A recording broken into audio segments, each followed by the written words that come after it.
প্রিয় শিক্ষকদের বদলির প্রতিবাদে কোচবিহারে স্কুল গেটে তালা, ছাত্রদের তীব্র বিক্ষোভ। শিক্ষক বদলির সিদ্ধান্তকে কেন্দ্র করে উত্তাল হয়ে উঠল কোচবিহার। বুধবার কোচবিহারের সদর গভর্নমেন্ট স্কুলের সামনে প্রিয় দুই শিক্ষকের বদলির প্রতিবাদে বিক্ষোভে সামিল হয় ছাত্ররা।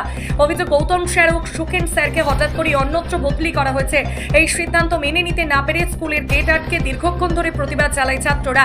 ছাত্রদের বক্তব্য, দুই শিক্ষক শুধুমাত্র পড়াশোনা নয়, তাদের ব্যক্তিগত শিক্ষাগত নানা সমস্যায় সবসময় পাশে থাকতেন। ফলে তাদের বদলিতে স্কুলের শিক্ষার পরিবেশ মারাত্মকভাবে ক্ষতিগ্রস্ত হবে বলে আশঙ্কা করছে পড়ুয়ারা।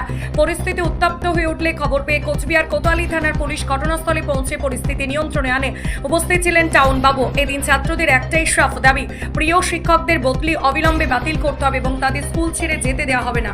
টিচার নেই, তার উপর ইতিহাসের টিচার একজনই, সেই টিচারকেও আমরা ট্রান্সফার করে দিচ্ছেন। স্যারেরা এত ভালোভাবে পড়ায়, আমাদের স্যারেরা অনেক স্যারেরা আছে যারা বলে মুখস্থ করো। এই স্যারেরা আমাদের কনসেপ্ট বোঝায়, আমাদের ভবিষ্যৎ উজ্জ্বল করার জন্য চেষ্টা করে। আমাদের স্কুলে টিচার নেই, তার উপর টিচারদের ট্রান্সফার করে দিচ্ছে। আমাদের ভবিষ্যতে হবেটা কি?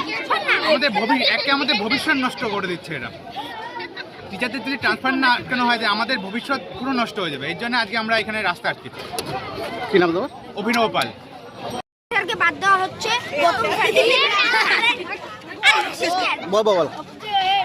আমাদের গৌতম স্যারকে বাদ দেওয়া হচ্ছে, তাই আমাদের ভবিষ্যৎ নষ্ট করা হচ্ছে, তাই আমরা এই রাস্তা আটকানো হচ্ছে।